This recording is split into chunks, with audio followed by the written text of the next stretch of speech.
আসসালামু আলাইকুম ভিউয়ার্স, আজকের ভিডিওটিতে সবাইকে স্বাগত। আজকের ভিডিওটির টপিক হচ্ছে ন্যারেশন বা স্পিচ, উক্তি বা বক্তব্য। এই সম্পর্কে আজকের ভিডিওটি শুরু করব এবং সর্বশেষ এই সম্পর্কে আমরা জানব। তো ন্যারেশন বা স্পিচ এই সম্পর্কে জানার আগে আমি ভিডিওর শুরুতে বলে রাখি যে এই টপিকে আপনাদের 3টি পর্ব হবে, যেখানে প্রথমে আমরা ইন্ট্রোডিউস পর্ব শেষ করব, সেকেন্ড পর্বে আমরা সূত্র নিয়ে আলোচনা করব এবং থার্ড পর্বে আপনাদের আমরা ক্লিয়ার করে দেব। তো আজকের ভিডিওটি শুরু করা যাক। ভিডিওটি শুরু করার আগে বন্ধুরা, আপনারা যদি আমার চ্যানেলটিকে এখনও সাবস্ক্রাইব না করে থাকেন তাহলে প্লিজ দয়া করে চ্যানেলটিকে সাবস্ক্রাইব করে পাশে থাকা বেল আইকনটি অন করে দেবেন।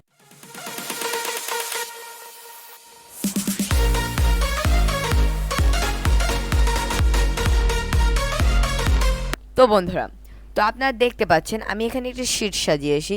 সেই শীটে বলা হয়েছে ন্যারেশন কাকে বলে, কত প্রকার ও কী কী। তো আমাদের যদি ন্যারেশন সম্পর্কে জানতে হয়, ন্যারেশন বা স্পিচ সম্পর্কে আমাদের জানতে হয়, তাহলে প্রথমে কিন্তু এই প্রশ্নগুলো আমাদের সামনে আসে। তো আমরা আগে এই প্রশ্নগুলোর সমাধান করব, তারপর আমরা ন্যারেশনকে ক্লিয়ার করার সিদ্ধান্ত নেব এবং সূত্রগুলো জানার চেষ্টা করব। তো আপনারা দেখতে পাচ্ছেন বক্তা যা বলে তাহাই বক্তব্য বা ন্যারেশন।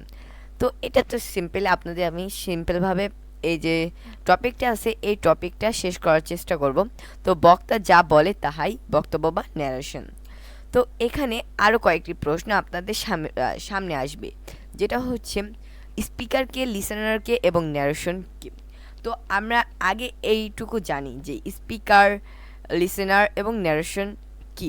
তো আপনি কখন যেখানে বক্তব্য দিবেন বা মানে বলবেন, যিনি বলেন তিনি বক্তা বা স্পিকার, এটা মাথায় রাখতে হবে। আপনি যদি কথা বলেন সেখানে আপনি বক্তা বা আপনি স্পিকার, তারপর যাকে বলেন তিনি শ্রোতা বা লিসেনার। আপনি যাকে বলতেছেন সে হচ্ছে শ্রোতা বা লিসেনার, আর যা কিছু বলবেন সেটাই কিন্তু বক্তব্য বা ন্যারেশন বা স্পিচ যেটা আপনারা বলেন। তো তারপর আমরা এখন জানবো ন্যারেশনের প্রকারভেদ সম্পর্কে। বন্ধুরা, আপনারা যে দেখতে পাচ্ছেন আপনাদের সামনে একটি শীট আমরা উপস্থাপন করছি। এই শীটটা কিন্তু আপনারা আমাদের ভিডিওর ডিসক্রিপশন বক্সে অবশ্যই পেয়ে যাবেন। এবং বর্তমানে আপনাদের পড়ালেখার চাপ কম, সেহেতু আপনারা এখান থেকে ন্যারেশনটা ক্লিয়ার করে নিতে পারেন, যাতে ভবিষ্যতে আপনাদের এই ঝামেলাটা না পোহাতে হয়। আর ন্যারেশনের মতো সহজ গ্রামারে আর কিছু নাই। আপনারা যদি ন্যারেশনটাকে ভালোভাবে বুঝতে পারেন তাহলে অবশ্যই ন্যারেশনটাকে একেবারে ইজিলি হ্যান্ডেল করতে পারবেন। তো ন্যারেশনের প্রকারভেদ যেটা হচ্ছে, একজন বক্তার বক্তব্য প্রধানত দুই উপায়ে ব্যক্ত করা হয় বা ব্যক্ত হয়ে থাকে। তো ন্যারেশন কিন্তু দুই উপায়ে ব্যক্ত হয়ে থাকে, যেটা হচ্ছে এক নাম্বার ডিরেক্ট ন্যারেশন বা প্রত্যক্ষোক্তি, এবং দুই নাম্বারে যেটা হচ্ছে সেটা হচ্ছে ইনডাইরেক্ট ন্যারেশন। এই যে ইনডাইরেক্ট ন্যারেশন বা পরোক্ষোক্তি। তো আমরা ফার্স্টে জানি ডিরেক্ট ন্যারেশনকে। তো ডিরেক্ট ন্যারেশন যেটা, সেটা হচ্ছে বক্তার বক্তব্যকে কোনো রূপ পরিবর্তন না করে অবিকল সেই ভাষায় ব্যক্ত করাকে ন্যারেশন বলে। সরি, এই জায়গায় ডিরেক্ট ন্যারেশন হবে। আমরা এই জায়গায় ডিরেক্ট ন্যারেশন টাইপ করে নিই,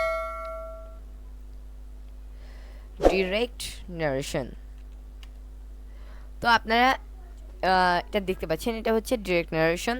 তো তারপর যেটা হচ্ছে, এটার আমি একটা উদাহরণ দিয়েছি, যেটা হচ্ছে he said to his friend I like sweet very much. তো এটা হচ্ছে এটা উদাহরণ।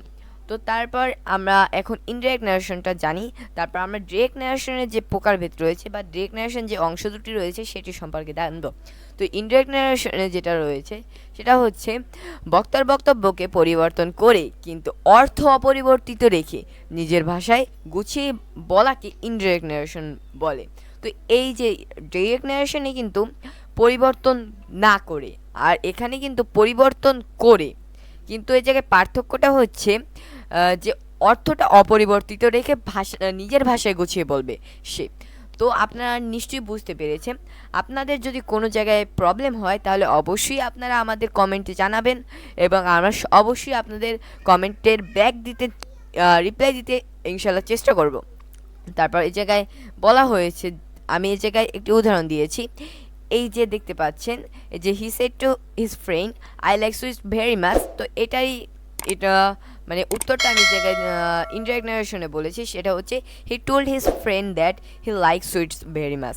তো আপনাদের একটা কথা বলতে আমার মনে নাই, যেটা হচ্ছে আপনার ন্যারেশনের মূল বিষয়টা যেটা হচ্ছে সেটা হচ্ছে আপনাদের ডিরেক্ট ন্যারেশনটাকে ইনডিরেক্ট ন্যারেশনে রূপান্তরিত করতে হবে। তো ডিরেক্ট ন্যারেশন যেটা রয়েছে সেটাকে আমরা ইনডিরেক্ট ন্যারেশনে রূপান্তরিত করব। তো এটা হচ্ছে মূল বিষয় যেটা ন্যারেশনে। তারপর আমরা দেখতে পাচ্ছি এখানে ডিরেক্ট ন্যারেশনের মধ্যে দুটি অংশ থাকে, যেটা হচ্ছে reporting speech and reported speech. তো এখানে পার্থক্যটা কি আমি আপনাদের বলছি।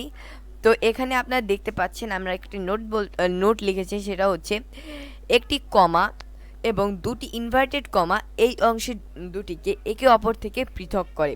তো এটা হচ্ছে রিপোর্টিং স্পিচের।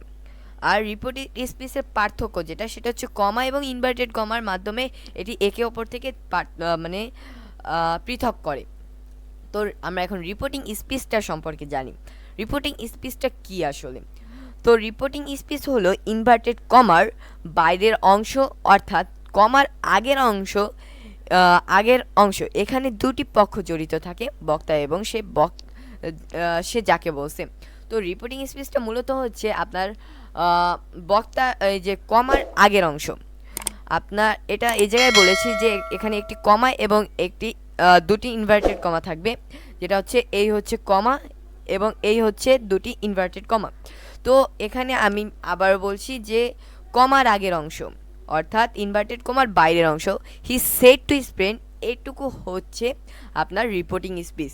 তো আমরা এটু বাদ দিয়ে দিই। তো এটু হচ্ছে আপনাদের reporting speech. He said to his friend, এইটুকু হচ্ছে আপনাদের রিপোর্টিং স্পিচ। তারপর আপনাদের রিপোর্টেড স্পিচ যেটা হচ্ছে সেটা হচ্ছে রিপোর্টেড স্পিচ হলো ইনভার্টেড কমার মধ্যকার অংশ। তো আপনাদের মাথায় রাখতে হবে যে এই যে আমরা যে ডিরেক্ট ন্যারেশনটাকে ইনডিরেক্ট ন্যারেশনে পরিবর্তন করব, সেখানে রিপোর্টেড স্পিচ যে অংশটা আপনাদের রয়েছে সেই রিপোর্টিং স্পিচের দুটি পরিবর্তন এবং রিপোর্টেড স্পিচে আপনাদের দুটি পরিবর্তন। তো মোট 4টি পরিবর্তন আপনাদের করতে হবে। তো এখানে দেখতে পাচ্ছেন he said to his friend I like sweets very much.